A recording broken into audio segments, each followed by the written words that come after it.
Alors, le spectacle s'appelle « Y a pas de mal ». Il a été créé donc, par Alenka et moi-même, Amélie. On a une compagnie qui s'appelle la compagnie Alors Voilà.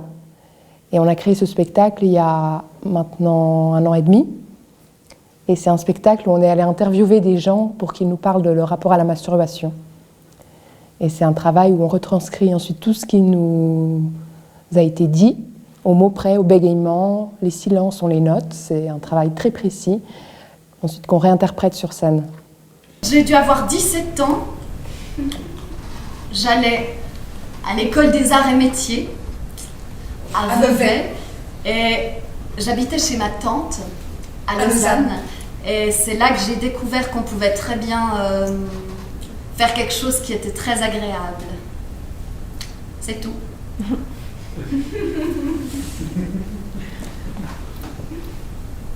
Mais j'ai eu 23 ans quand j'ai eu mes premiers rapports, hein. Donc j'étais un peu...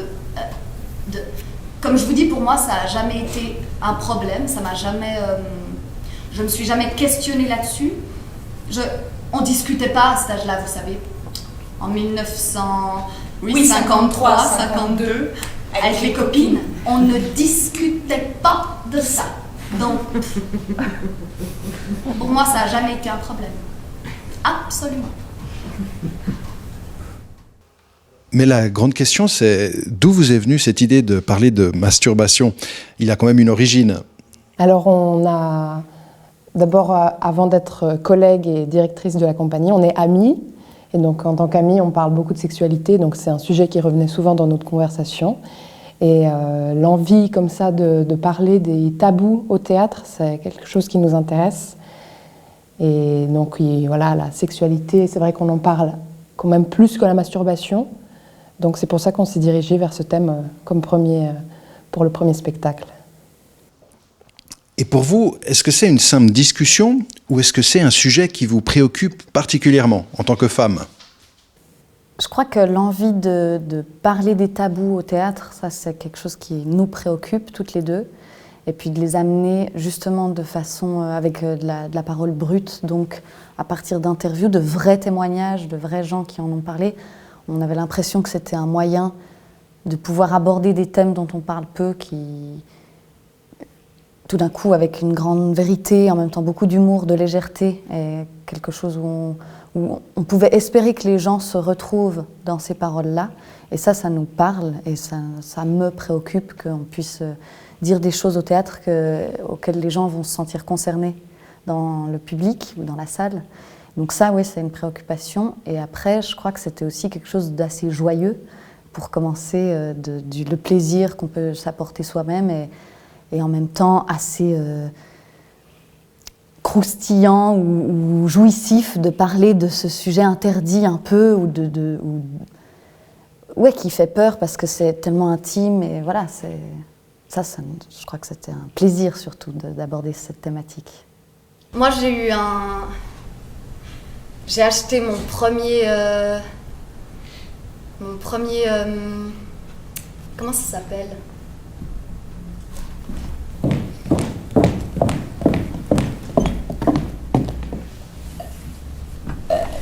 Stimulateur prostatique à Londres, là, cet été. Et je t'avais pas raconté, je crois, oui. À l'auberge de jeunesse. Ouais, et je me suis dit, je vais l'essayer en rentrant chez moi, genre en Suisse.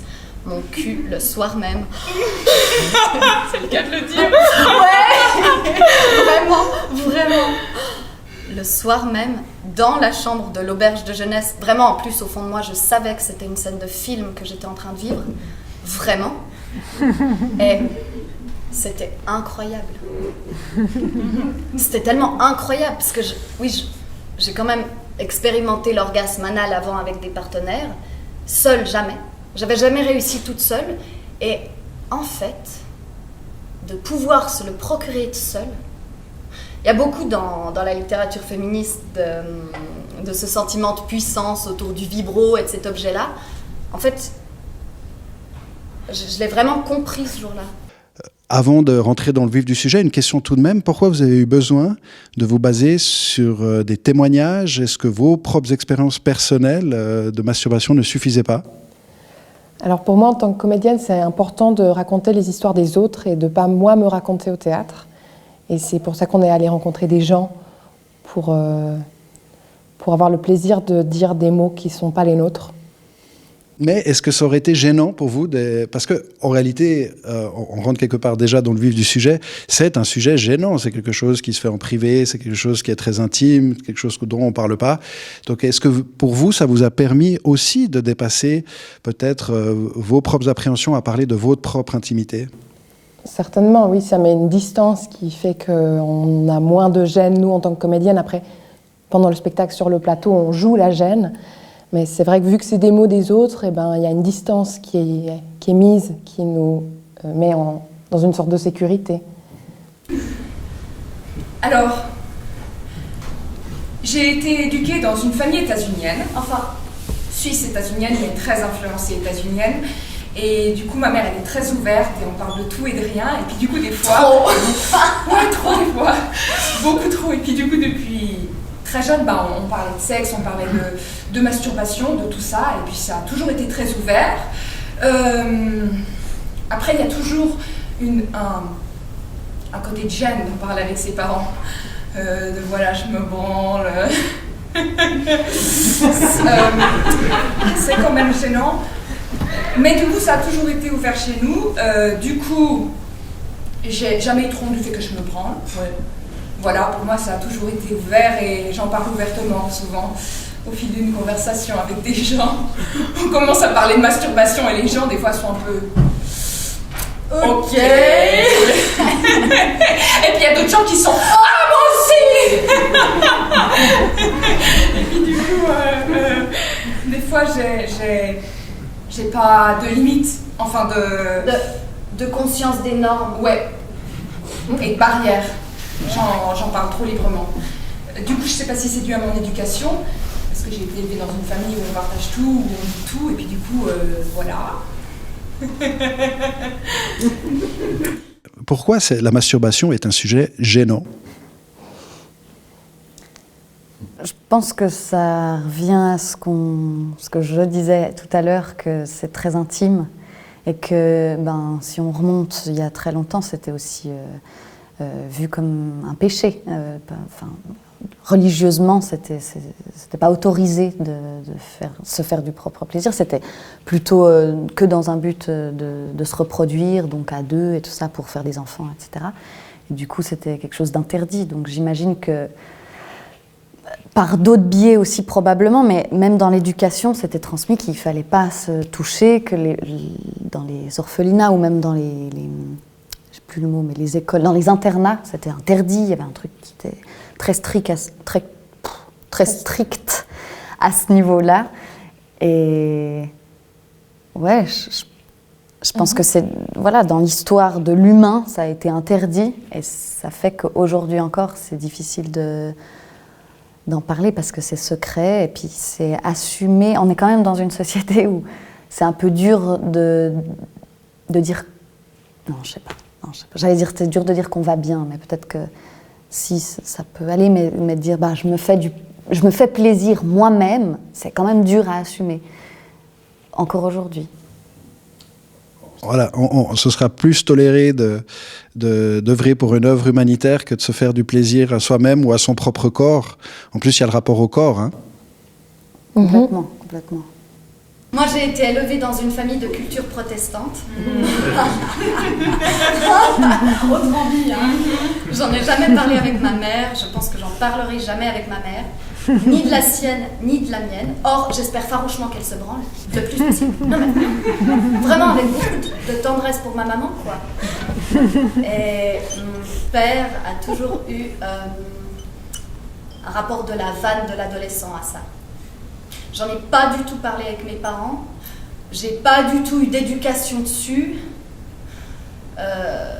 Moi aussi, la découverte de mon homosexualité s'est faite essentiellement par la masturbation. Et de nouveau, rien là-dessus. Ouais. Dans votre pièce, en voyant vos noms, Amélie et Alenka, on va parler de masturbation féminine. Et en l'occurrence, on parle aussi de masturbation masculine, puisque vous avez aussi interrogé des hommes pour écrire votre pièce. Du coup, est-ce que quelque chose vous a choqué dans la masturbation masculine ? Vous attendiez peut-être pas à quelque chose, c'était aussi une découverte pour vous ? Alors moi, je trouve que ça se ressemble beaucoup, que ça soit masculine ou féminine, et même autre, parce qu'on a aussi interviewé une personne qui se genre ni dans le masculin ni dans le féminin, pour essayer d'avoir comme ça quelque chose de représentatif. Et j'ai pas trouvé de différence. Après, il y a des propos, forcément, on s'y attendait pas, c'était des expériences assez folles qu'on nous a racontées, mais ça aurait pu être une femme, ça aurait fait le même effet. Et avec vos mots à vous, dans quel sens ça se ressemble beaucoup? Il y a quoi qui est la même chose? Il y a, au niveau de la gêne, on retrouve de la gêne partout, tout le temps. Et de ne pas savoir comment en parler. Il n'y a pas forcément un sexe qui est plus à l'aise que l'autre pour parler de ce thème, j'ai l'impression. Oui, puis on était surprise quand même à chaque interview. Il n'y a pas une fois où on est reparti en se disant « Oh ouais, bah, je m'y attendais ». Enfin, à chaque fois, on était très surprise. Et les vécus de chacun sont bouleversants et fascinants parce qu'à chaque fois, c'est nouveau et on se dit « Waouh, on en apprend en fait une quantité ». Et puis, j'ai l'impression qu'en même temps, ça se ressemble et en même temps, chacun et chacune était très différent. Et la manière d'en parler est quand même, il y a tellement de spécificité dans la manière de se raconter et de parler de soi. Et c'est aussi pour ça qu'on est allé interviewer d'autres gens et pas nous, parce que c'est tellement riche d'entendre des gens parler d'eux que nous, on se connaît aussi pas mal. Et tout ça, c'était beaucoup plus une découverte d'aller à la rencontre d'autres gens. Et du coup, il y en a qui vont beaucoup plus rire ou qui vont utiliser plus certains mots que d'autres. Il y en a qui vont pas du tout utiliser, ils vont parler de masturbation pendant l'interview, mais il n'y aura aucun mot sexuel. Ce sera que d'autres mots, mais jamais le mot sexe va apparaître, jamais le mot masturbation. Enfin, il y en a qui évitent quand même des choses, ou il y en a qui vont... Évidemment que peut-être un homme va dire qu'il éjacule, mais en fait, une femme pourrait aussi... Donc finalement, il y a... Comme si les mots n'étaient pas très importants et genrés. Ouais, c'est pas vraiment un spectacle genré et c'est un peu ce qu'on voulait. Et on l'a ressenti aussi dans les interviews. Ouais. Chacun découvre ça plus tôt ou plus tard. Bon, peut-être aujourd'hui les jeunes parlent entre eux, je ne sais pas. J'ai aucune idée, j'ai pas d'enfant. Je ne sais pas. Alors, moi je peux vous parler que de mon temps si vous voulez. Parce que vous croyez vraiment qu'à 85 ans, on se masque, on a encore envie? Non, alors vraiment pas. J'ai eu ma période qui était très active. C'est vraiment mon mari, je le connais depuis 63. Depuis 73, je suis avec lui, mais on n'était pas mariés. Sa femme, la première femme, est morte dans les années 70, tout au début des 70. Puis on était ensemble. Là, une certaine période était pour moi très active, mais après, maintenant. Et vous savez que j'ai toujours dit, quand on parlait de ça, je préfère manger un millefeuille que de faire l'amour. Pour moi, c'était beaucoup plus important de manger. D'ailleurs, vous voyez, je salive quand je parle de manger. Je salive pas quand je parle de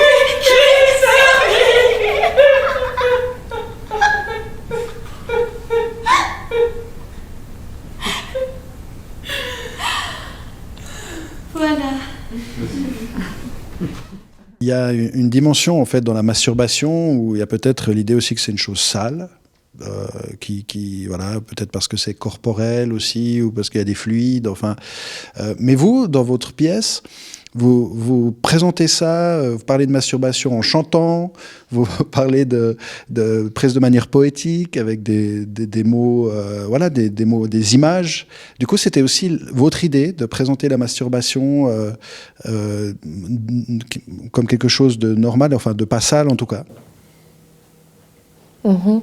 Oui, je pense que c'était une volonté et puis de rendre ça simple et de libérer la parole, de rendre ça joyeux. C'est ça, libérer la parole. On n'était pas parti du principe de se dire ah ben ça va encourager les gens à aller se masturber parce que c'est bien. C'était pas revendicatif ou engagé pour la cause de la masturbation, mais plus dans l'idée de peut-être libérer un peu la parole, ou en tout cas pendant une heure, ah bah tiens, on entend des paroles autour de ça et ça s'infuse et peut-être ça fait un petit travail chez chacun, chacune. Et ça, vous allez faire quoi maintenant avec ça? Mais je sais pas, moi, genre aussi, au début, je trouvais que c'était pas vraiment... Enfin, au début de ma vie sexuelle, je trouvais que c'était pas... Enfin, comment dire? J'avais l'impression aussi que c'était dans une relation hétérosexuelle, c'était à l'autre de donner du plaisir. Moi, typiquement, genre, quand mon mec se branlait, genre 3 secondes pour que ce soit un peu plus dur ou comme ça, je sais pas, j'étais un peu là, mais je t'excite pas ou comme ça. Puis, à ce rapport aussi, un peu archaïque en fait, c'est l'autre qui doit te rendre, qui doit t'attirer suffisamment pour que ça marche et tout machin. Moi, j'ai un vrai rapport de plaisir. Des fois, je suis sur Grindr en me disant « Ah, j'aimerais bien baiser ». Et en fait, je me rends compte que j'ai pas du tout envie d'un partenaire. Et que je vais juste être beaucoup plus efficace moi-même. Et ça m'arrive en fait de plus en plus. Faut croire qu'il y a beaucoup de mauvais coups.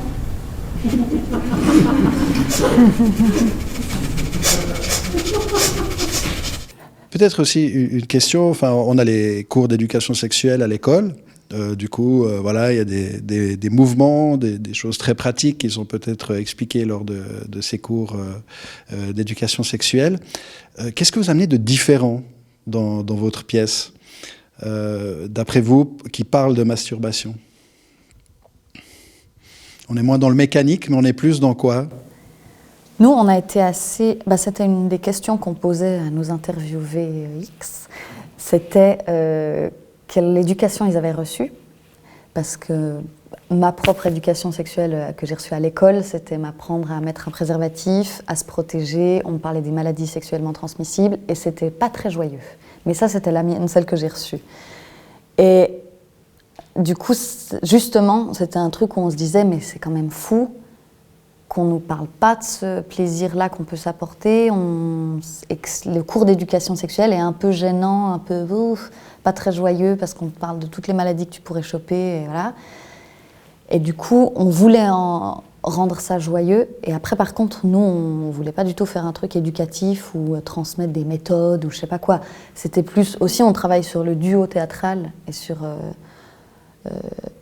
le moment même de la représentation, ça c'est ce qu'on se raconte nous aussi en dessous de tout ce qu'on raconte. On se raconte à nous deux qu'on essaie un spectacle, quoi, mais on ne sait pas trop s'y prendre. On donne une sorte de petite conférence, ouais. C'est la première fois qu'on monte sur scène et qu'on ne sait pas trop s'y prendre avec le public. Ah oui, j'ai encore un truc. Et que par rapport à un cours, nous, du coup, c'est un spectacle, et donc on amène aussi en plus, évidemment que le texte, c'est un gros squelette du spectacle, mais on apporte plein de moments, de bulles, que nous on appelle des bulles, qui amènent une dimension théâtrale, le chant. On a tous des passages du texte où on dit en chœur, toutes les deux, ça amène de la distance avec juste le texte, où il y a des moments où il y a un peu du corps, de la danse, des silences plus longs, des moments musicaux, où c'est toutes ces dimensions qui ajoutent, qui créent un spectacle ensemble, et c'est pas juste ces témoignages bruts, sinon ça pourrait être un podcast quelque part. Et du coup, on est quand même assez loin du podcast, j'ai l'impression.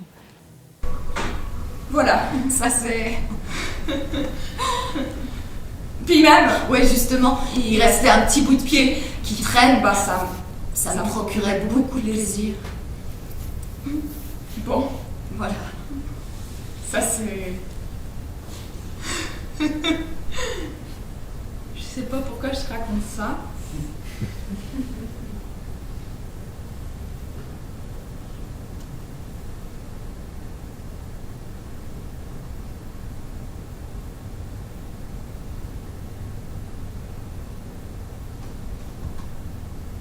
Quoi, c'était voilà, une de ces expériences multiples que j'ai pu avoir.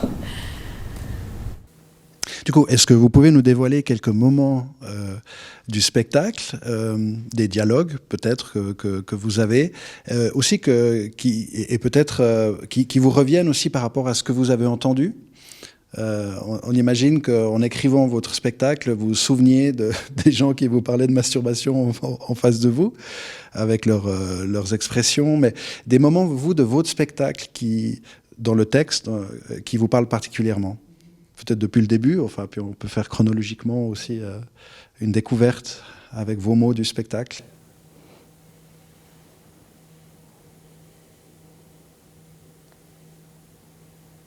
Ah non. Pardon, on prend beaucoup de temps à commencer le spectacle et par exemple, elle dit je sais pas, tu veux commencer? L'autre dit non, vas-y. Et voilà, il y a plein de moments comme ça où on se passe la parole parce qu'on a de la peine à commencer le sujet.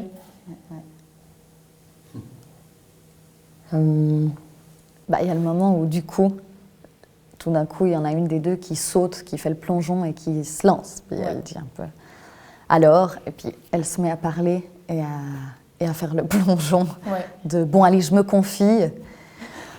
Et ça sort, et il y a la première fois où elle dit le mot masturbation, puis je dis le mot, et voilà, il y a tout ce moment un peu vertigineux où l'une de nous deux a fait le premier pas dans la thématique, à fond dedans. Ça, c'est aussi pour permettre au public de s'habituer peut-être au thème.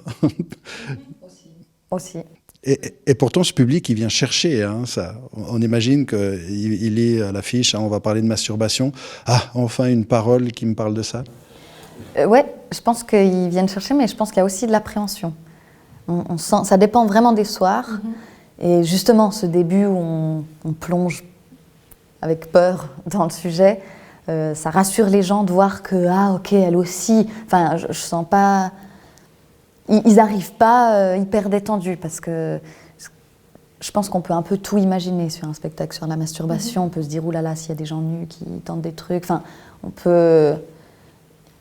Enfin, voilà, ça pourrait être un peu tout ce spectacle, donc les gens ne viennent pas non plus totalement détendus en général.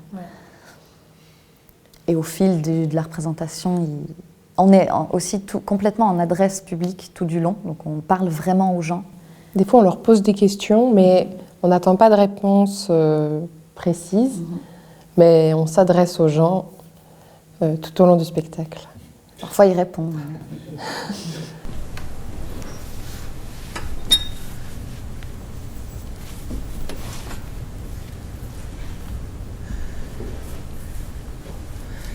Je sais pas, tu veux commencer? Non, vas-y.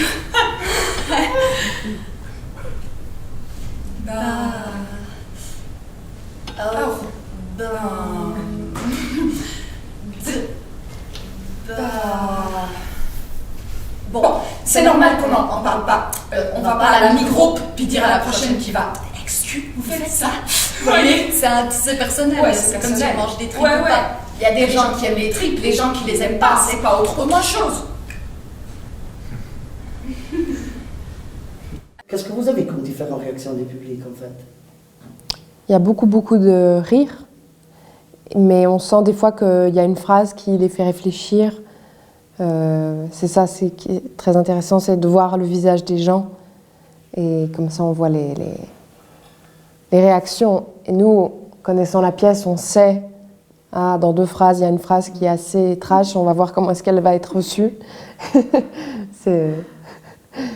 C'est intéressant pour nous. Et nous, on note ces réactions qu'il y a dans le public, on joue avec et le public voit qu'on réagit en fonction de ce qui s'exprime aussi en face. Donc ils sont au courant qu'on les entend et qu'on les voit.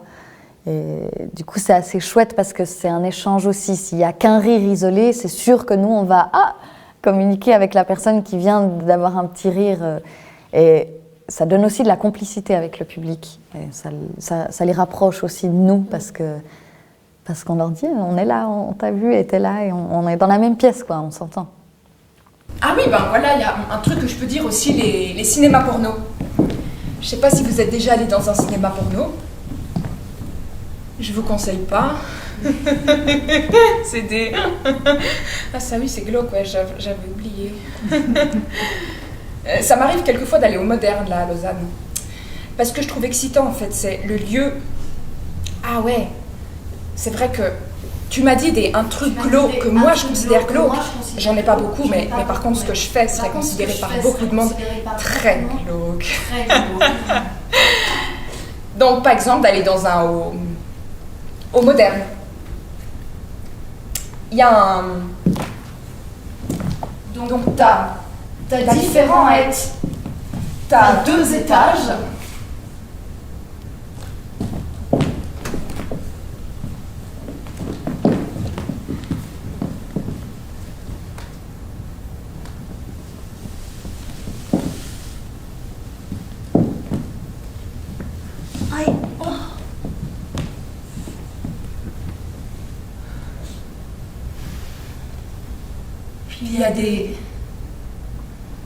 Il y a des écrans,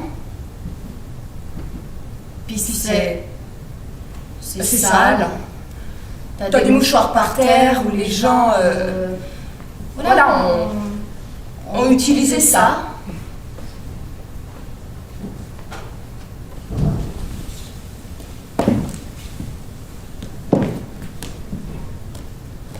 Je sais pas, t'as 4 ou 5 types dedans. Moi, ils me font toujours un peu pitié parce que tu vois bien que c'est des gens qui ne peuvent pas avoir une vie sexuelle. Il y a des moments, enfin, n'ayant pas vu, avant de voir votre spectacle, que vous étiez inspiré de témoignages, j'ai cru au début que c'était vous qui étiez allé dans un cinéma porno ou érotique, je ne sais pas comment il faut parler de ça. Vous parlez d'expériences de mouchoirs qui traînent, vous parlez de choses que toute personne qui est sans doute allée dans un cinéma porno peut imaginer. Du coup, c'était très réaliste, quoi. Et c'était à vous deux. Vous n'êtes même pas allé dans un cinéma porno pour ça. Vous êtes allé vous faire votre propre imagination par rapport à ça. Alors, nous, on n'est jamais allé dans un cinéma porno. Et cette personne qu'on a interviewée qui y est allée nous a donné tous les détails. Et donc, nous, en retranscrivant ses propos, sur scène, on retrouve exactement ce que la personne a dit. Et vous n'avez pas voulu vérifier par vous-même, peut-être, ce côté, ou c'était aussi une distance que vous autorisiez? Alors, la personne dit, elle pose la question, elle dit, est-ce que vous êtes allé dans un cinéma porno? Bon, je ne vous conseille pas, c'est glauque. Donc c'est vrai qu'en entendant ça, on n'a pas forcément envie d'aller vérifier. Par contre, on parle du Kit Kat Club à Berlin, qui est une boîte assez spéciale où il se passe des choses inattendues. Et on s'est dit, si une fois on va à Berlin, peut-être qu'on ira visiter cette boîte. Elle est assez connue, pour justement Comme la quoi? liberté. Du sexe dans la boîte. Et...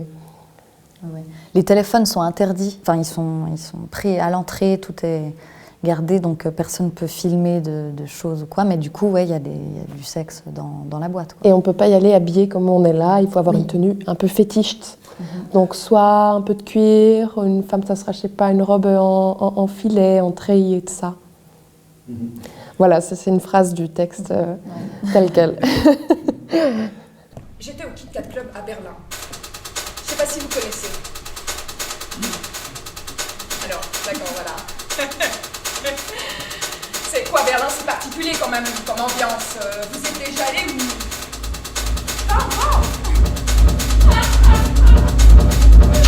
Il y a quand même une forme de liberté. De manière générale, de fond, les gens font pas exprès d'avoir des styles différents ou autres, mais on sent qu'il y a quand même une forme de liberté. Je sais pas si c'est l'Allemagne de l'Est ou s'il y a une culture qui est assez forte. Et il y a quand même là-bas, au niveau de la sexualité, il y a des trucs quand même. Tu peux avoir des clubs de mecs avec une Suisse. Voilà, c'est des trucs très particuliers, quoi. Ça, dans les grandes villes, t'auras. Il peut y avoir aussi, mais c'est dans des trucs très privés. Et là-bas, t'as ce Kit Kat Club. C'est tenu par un ancien acteur de cul allemand ou je sais pas quoi. Enfin, un peu bizarre. Il était dans le bar des scènes et tout. Et il a ce club. Et dans lequel il y a un club fétichiste. Où tu peux pas être habillé comme on est habillé là. Et il faut avoir une tenue fétiche. Donc soit un peu de cuir ou une femme, ça sera, je sais pas, une robe en filet, en treillis et ça. Et dedans, tu as évidemment de l'excellente musique berlinoise, techno house et tout ça. Et des gens tu peux baiser dedans si tu veux ou pas. Et tu pars pas que pour ça. Et tu peux avoir des handicapés, des personnes âgées. Quoi, il n'y a pas de entière, ou comme ici où tu auras une boîte CD entre 20 et 25 ans. Si tu vas à 45, t'es trop vieux. Donc voilà, t'as un espèce de mélange. Puis tu peux avoir des scènes de sexe au milieu du truc, quoi. Puis en étant là, tu peux être à la fois... Ah là, c'était une soirée où j'avais la chance d'avoir plusieurs partenaires et tout. Il s'était passé une chose. Et après, t'étais assoiffé, mais encore fini par masturber en regardant quelqu'un. Voilà, ça c'est quelque chose de très puissant. Comme si ça s'arrêtait jamais, quoi. Un autre moment qui m'a marqué personnellement, c'est cette chanson. Enfin, vous en avez plusieurs, mais il y en a une où vraiment vous chantez le plaisir. Oui. Pouvez-nous la chanter peut-être pour le plaisir? On la retrouve dans votre pièce, mais on a envie de vous avoir un peu sur scène en interview avec cette chanson. Alors c'est une chanson très connue, on peut vous la fredonner. C'est une chanson qui s'appelle Le Duo des fleurs, qui vient d'un opéra. Ouais.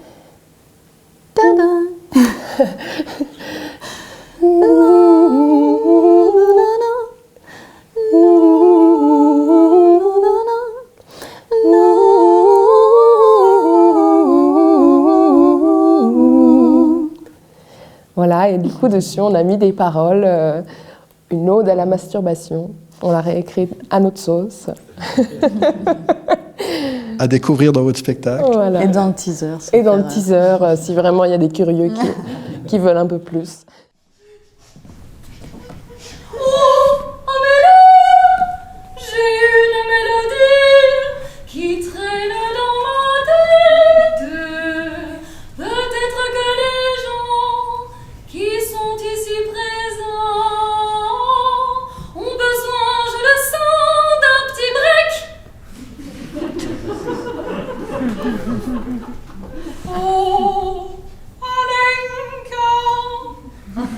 Je crois que c'est le bon moment, celui où nous interprétons notre chanson que nous aimons sur la masturbation.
Vous dites une ode quand même à la masturbation, donc il y a quand même ce côté.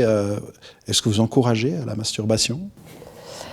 Ben, Je trouve que c'est une activité satisfaisante qui devrait avoir lieu régulièrement. Et donc, pour moi, personnellement, oui, j'encourage les gens à se masturber. Après, nous, on fait que proposer. Ensuite, les gens, c'est tellement intime, c'est tellement privé que...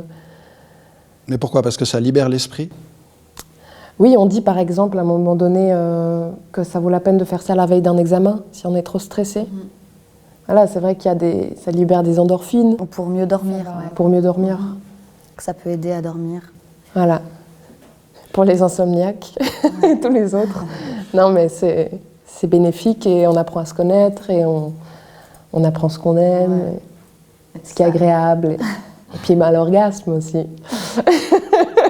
On ne sait plus ce qui vient du texte ou pas. On est en train de vous faire le spectacle en direct. Ça, c'est du texte. C'est justement le chant là, qui laisse entrevoir cet orgasme peut-être. La chanson, la musique. Les gens peuvent voir ça des fois. Mais aussi, je crois ce qu'on essaie aussi un peu de dire avec ce spectacle, c'est que en fait, c'est pas grave, c'est pas un sujet grave. Et que c'est tabou, mais en fait, il n'y a pas trop de raison que ça le soit encore. Parce que en fait, c'est juste cool, c'est juste drôle, c'est des expériences, c'est des vécus. Et certains, ça les aide à dormir, d'autres, ils le font pas parce qu'ils en ont pas besoin. Puis en fait, voilà. Bah, voilà. Il y en a qui fument, il y en a qui boivent.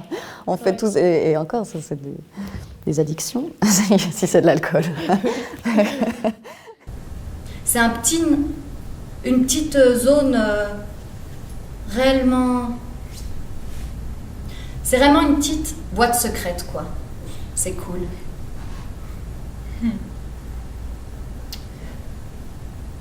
Puis moi, j'aime aussi... Ce que j'aime, c'est... Je sais pas, ouais, quand tu peux maîtriser un peu ce plaisir. Enfin, ouais, t'apprends à te connaître, puis tu sais ce que t'aimes et tout, puis l'orgasme aussi. Puis la sensation après, quand t'es genre... tu bouges plus. Puis t'as des endorphines et tout. Ce que j'aime pas, c'est... genre quand après j'ai besoin d'aller aux toilettes. Je sais pas comment on fait. Puis je suis là, je suis en train d'essayer de trouver mes vieux fringues et tout. Puis que c'est tout gênant, puis t'es là, t'as les doigts qui collent un peu. T'essayes de te dépatouiller avec ça, puis... Puis tu peux pas profiter genre comme ça, tu sais, t'es là genre ouais, voilà, c'est tout. Enfin, c'est un bon truc pour dormir. Ah oui, des fois quand j'arrive pas à dormir, j'essaye un petit orgasme, puis c'est bon. Ou quand t'as peur d'un examen ou un truc comme ça. Ah, ça j'ai jamais fait en cas d'examen. Ouais. Juste avant, je m'excuse, 10 minutes avant, il faut absolument... Non, mais genre pour t'endormir la nuit, la veille, quand t'es trop stressée. Ben, j'ai pas essayé. Mais j'y penserai. Ouais. C'est bien. Est-ce qu'il y a d'autres moments dans le spectacle, peut-être on pourrait évoquer dans le texte, quelqu'un vous a dit quelque chose qui vous a peut-être un peu frappé, marqué, choqué, voire choqué, mais qui se retrouve dans le spectacle, quelque chose de piquant, qui nous donnerait envie aussi on a déjà beaucoup envie d'aller vous voir, mais qui nous donnerait aussi envie par rapport à la découverte. Je pense à un truc, mais je sais pas si c'est piquant. De qui? Je pense que c'est Caro qui dit qu'aujourd'hui c'est bizarre si on n'en parle pas. Enfin, ou Angie. Ça, c'est pas piquant, je dirais. Ouais, c'est pas piquant. Piquant, je dirais plus Marco qui dit éjaculer sur le pied d'une femme. Enfin, voilà, c'est des fois, les gens veulent aussi un peu du trash, donc il y a des phrases trash comme ça, mais il y a aussi des moments très poétiques, il y a des moments drôles. Une phrase représentative de tout ça. Joli challenge. Ouais, hein. Mais justement, vous avez utilisé un terme clé, c'est vrai, le terme trash. La sexualité, peut-être, on pourrait dire qu'elle se vit de manière trash. Vous parlez d'un homme qui éjacule sur le pied d'une femme. Enfin, il y a toutes sortes, bien sûr, de fantasmes qui viennent des films porno érotiques. Mais vous-même, vous n'êtes pas rentré dans ce registre trop trash. Vous avez peut-être introduit... donc vous n'avez pas, quelque part, fait plaisir à un certain public qui serait peut-être venu écouter ce genre de discours trash? Vous aviez conscience de ça? De ne pas rentrer trop dans le trash, qui a aussi un aspect comique par ailleurs. C'est vrai que nous, on n'a pas envie de choquer ni de juger les pratiques. Donc peut-être qu'on a une tendance à lisser certains propos qui pourraient être violents selon comment ils sont dits. Et le fait que, déjà que ce soit des femmes qui le disent, il y a quelque chose de plus doux. Et puis voilà, on ne va pas appuyer dessus en essayant d'aller bousculer les gens. Voilà, on raconte simplement les pratiques multiples qu'on a entendues. Ouais, on n'est pas provocatrice. On vient un peu titiller gentiment, mais on n'est pas provocatrice. Et c'était une volonté. Les plus glauques? Il doit y en avoir.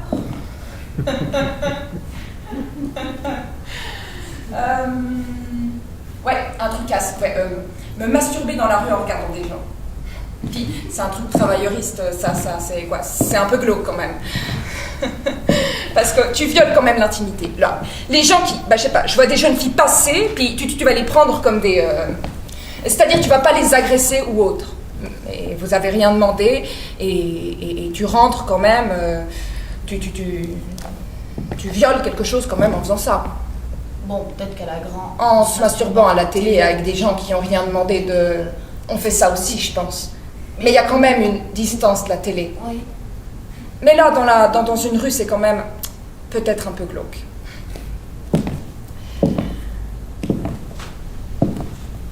Tu diras pas à ton père?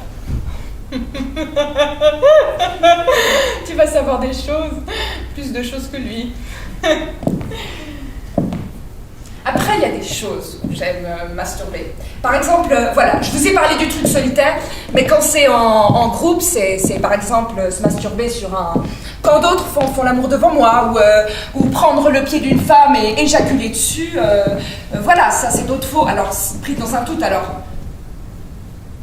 Par exemple, par rapport à ça, justement, on voit qu'il y a différentes sensibilités par rapport à ça, mais pour vous, qu'est-ce qui serait du trash, en parlant de masturbation, et qu'est-ce qui serait...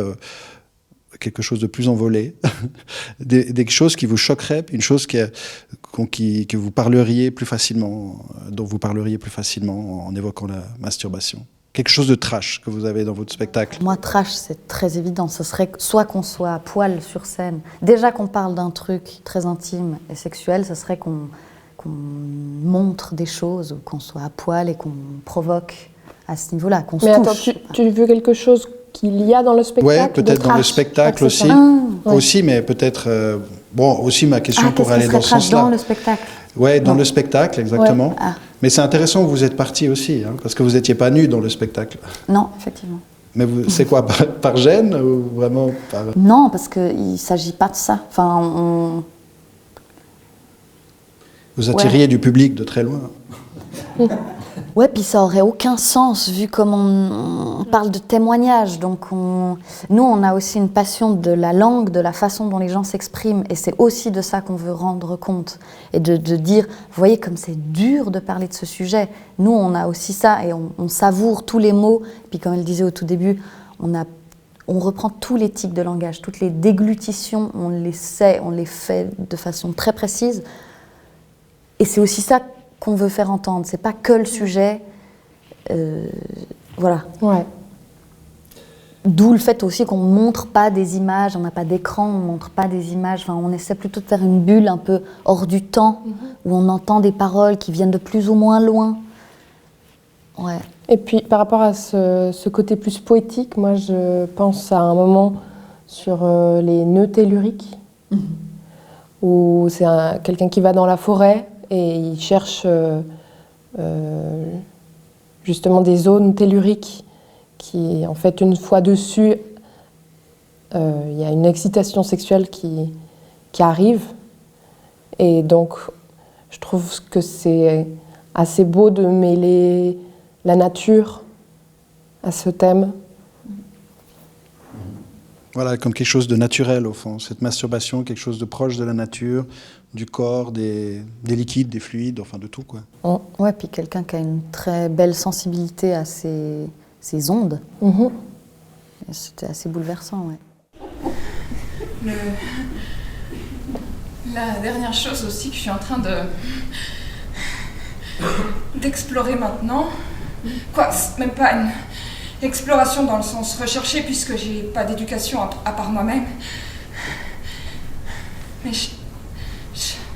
je m'intéresse depuis un certain nombre de mois à tout ce qui est énergie tellurique. Donc, avec le contact des vibrations, les ondes que le sol émet, sans être dans une forme d'ésotérisme, mais des courants telluriques, il y a une excitation sexuelle qui se fait. Très intéressant parce que pas du tout lié. Il n'y a pas d'image pornographique, il n'y a même pas d'érotisme, mais c'est ouais, c'est ton chakra de la sexualité qui s'ouvre. Ça m'est arrivé de me masturber à ce moment-là, dans la nature, quoi, là où j'étais. Alors bien sûr, vous êtes aussi inspiré de la littérature. On vous voit à un moment donné avec beaucoup de livres.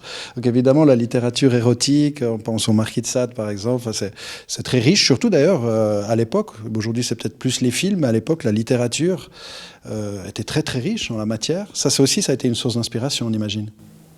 Alors en fait, c'est vraiment une interview qui s'est déroulée comme ça, où la personne est allée chercher sa collection d'œuvres érotiques et nous a présenté...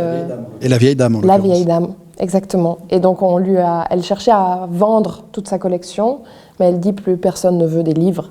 Mais nous, on en voulait bien, on lui a racheté sa collection de l'œuvre érotique et qu'on utilise dans la pièce. Et à un moment donné, dans le travail, on avait hésité à entremêler avec des textes écrits, déjà plus écrits sur la sexualité ou sur des romans ou sur des réflexions philosophiques ou psychologiques. Et en fait, justement par rapport à notre recherche sur le langage, ça venait tellement confronter... tout d'un coup, les textes écrits beaux étaient beaucoup moins entendables que le texte brut, quoi.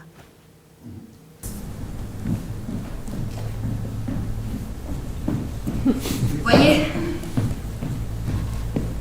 D'ailleurs, j'ai fait un bordel, hein, elle vous a dit.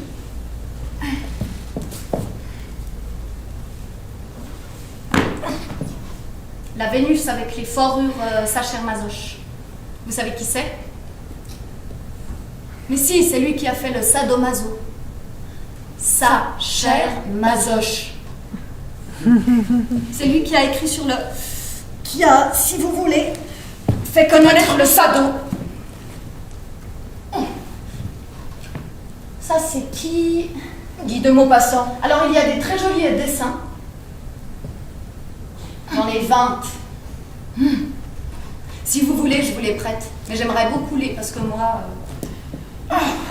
Oh, oui. Tiens, j'ai pas vu. Ah oui. Il y a des dépliants dedans.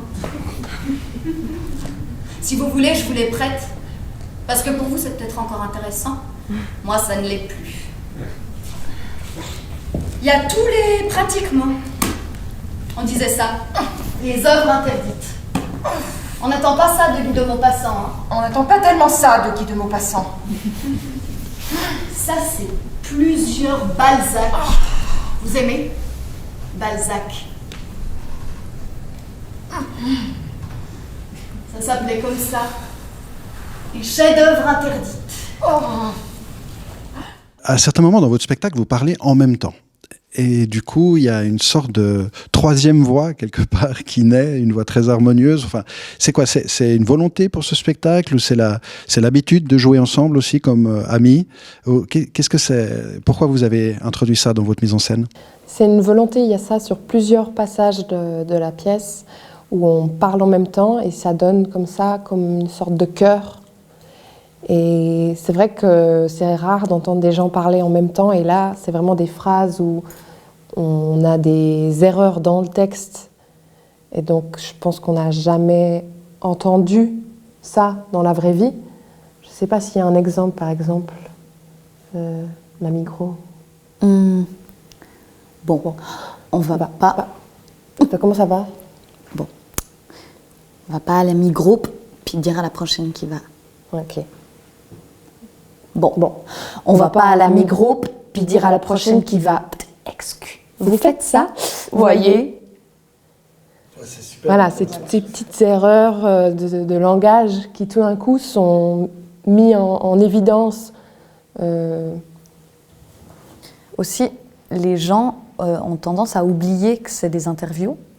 Et donc, c'est aussi des petites piqûres de rappel où, en fait, tout le texte est aussi précis que ce qu'on fait quand on est les deux. Quand on est à deux, du coup, ça devient évident que mais tout ça est vraiment en fait complètement appris et on oublie parce qu'on a l'impression qu'on est en train d'improviser et puis de parler de soi et puis que c'est sympa et puis voilà. Mais en fait, nous, c'est un truc très très musical, très au millimètre près. Et du coup, ça vient aussi souligner ça que c'est bien un texte qui a été dit et qu'on a retranscrit. C'est un texte, on n'est pas en roue libre pendant 1 heure à se confier et on verra où on va. Et puis après, il y a aussi une compagnie qui s'appelle l'Encyclopédie de la Parole, une compagnie française qui justement travaille tous ces chœurs à partir de voix et ils travaillent vraiment très précisément avec la personne qui a été interviewée. Ils travaillent très longtemps la musicalité de la voix de cette personne. Nous, on ne va pas aussi précisément parce qu'on aime garder comme si c'était nous deux qui parlions. Même si on rappelle que c'est des interviews et tout ça, mais on aime jouer sur le fait quand même que ça pourrait être nous. Donc on n'imite pas leur voix, mais c'est quelque chose qui est fait par exemple par une autre compagnie qui travaille aussi à partir de paroles brutes. Et qu'est-ce que ça apporte de différent, de parler ensemble comme ça ? Pour moi, directement une dimension théâtrale. On n'est plus dans du témoignage direct, on est au théâtre et on nous dit un texte en fait. La preuve, elles le disent en même temps. Ou une voix d'outre-tombe qui nous parlerait de masturbation ? Aussi, ça amène du recul, ça ouvre la dimension. Si mais non, Inspecteur Maigret. Non, mais je vis dans quel monde? Mais si mais non, il est habité Lausanne. C'est Inspecteur Maigret surtout. Maigret, vous avez jamais vu? Ça se passait toujours à Paris ou en Normandie. Il y a toute une collection. Il habitait au-dessus de... Il a écrit aussi le phallus d'or. Vous connaissez pas non plus? Moi, je lis énormément alors. Moi, je fais souvent des choses avec mes tectons quand je me branle. Ouais. C'est bien important. On a beaucoup de public et aussi très varié dans les âges. On s'était peut-être dit que ça allait attirer que des jeunes qui du coup osent déjà en parler ou qui sont déjà à fond dans ces thématiques pour libérer la parole et tout ça. Et en fait, non, on a aussi pas mal de personnes âgées ou plus âgées et c'est assez génial d'avoir un public très varié et ouais, on a eu, je crois, la première fois la semaine dernière où tout d'un coup c'était que des gens vraiment plus âgés, une fois très peu de jeunes. Et c'est aussi intéressant. On n'a jamais la même dynamique de réaction dans le public. Ça devient un peu un groupe aussi pendant le spectacle. Et non, parce que c'est ça, on sent vraiment les individualités. Donc tout d'un coup, il y a une personne, une phrase lui fait tilt, qui résonne beaucoup à ça. Et du coup, elle se met à rire très fort. Et donc, ça dépend en fait, chaque soir, à quoi les gens réagissent en fait. Du coup, ça change le spectacle. Ouais, c'est toujours très différent. Ouais. Et je pense que ça dépend aussi de la taille de la salle. Donc, je pense dans une salle comme ça qu'on est ici, c'est beaucoup plus facile de rentrer en contact, en syntonie avec le public que par rapport... Je ne sais pas si c'est votre cas, si vous avez joué dans des pièces plus grandes. Non, tout à fait. On a déjà joué dans plus grand et on préfère effectivement les salles moyennes, petites. Comme ça, on a un meilleur rapport avec le public, où on peut vraiment les voir leurs réactions et interagir avec eux. La taille, les dimensions du plateau importent assez peu. On a créé le spectacle sur une scène qui faisait 14 mètres sur 12, je crois, donc c'était très grand. Mais le premier rang était sur la scène. Et du coup, le rapport là est très simple et bon pour nous. Par contre, c'est beaucoup plus dur si le public est très loin, ou là, même que la scène soit petite ou grande, ça met tellement de distance que c'est un peu plus dur, il faut un peu plus aller les chercher. Et,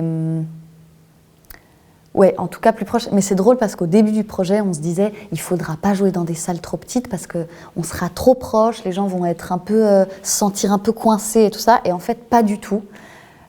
En expérimentant, c'est plutôt l'inverse qui se produit. S'il y a trop d'espace, les gens sont un peu perdus, tout seuls, voilà. Alors que s'ils sont bien avec nous, ils ont l'impression qu'on passe un moment ensemble. J'ai plus l'impression. Non, asexuel. Bah, c'est vrai que c'est toujours bizarre à entendre. Parce que c'est comme si aujourd'hui on était OK avec le fait que tout tournait autour du cul. Et du coup, si tu tournes, enfin si ton focus c'est pas le cul, bah, c'est un peu. Ouais. C'est un peu étrange. Ou ça peut sembler étrange. Ouais. Tu peux vite te sentir un peu moins socialement moins adaptable. Enfin, moins adaptable. Enfin, dans certaines situations, tu deviens plus vite gênant. Gêné. Enfin, gêné. Ouais, genre comme des fois les gens qui boivent pas d'alcool en fait. J'ai l'impression que c'est pareil. Des gens boring. Va pas forcément en vrai, mais... Du coup, vous avez une idée pour le prochain spectacle, genre Masturbation 2 ou je sais pas quoi? Masturbation, la suite. On va faire, on est en création pour un prochain spectacle qui sera sur les échecs de la vie, ceux dont on parle peu et qui sont difficiles à aborder, ceux qui n'ont pas donné suite à une réussite ou qui ne nous ont pas fait finalement briller, mais plutôt ceux qu'on garde bien au fond du sac et qu'on n'aime pas trop sortir. Alors, plus ou moins grands, il y a des petits échecs comme s'être renversé le café pile avant de partir, enfin, des petits trucs du quotidien qui nous arrivent à tous, trébucher, j'en sais rien. Et puis, il y a aussi des choses plus profondes, l'échec scolaire, l'échec médical, amoureux. Voilà, on va aborder un peu plusieurs thématiques comme ça, en interviewant de nouveau des gens d'âge et de genres différents. Et on est en création en ce moment.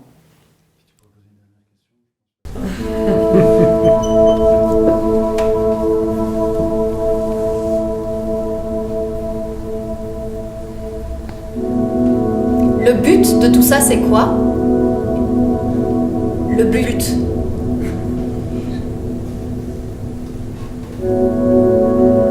Je pense que la plupart des gens, ça ne les choque plus parce que les gens de mon âge que ça pourrait choquer ne vont plus au théâtre.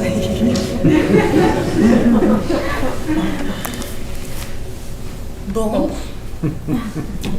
Ben, je suis contente que j'ai pu vous aider.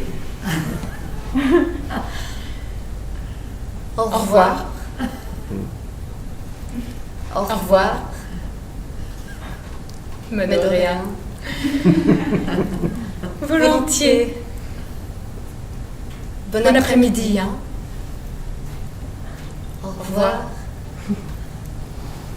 Au revoir. Mais de rien. Volontiers. Bon après-midi, hein. Au revoir.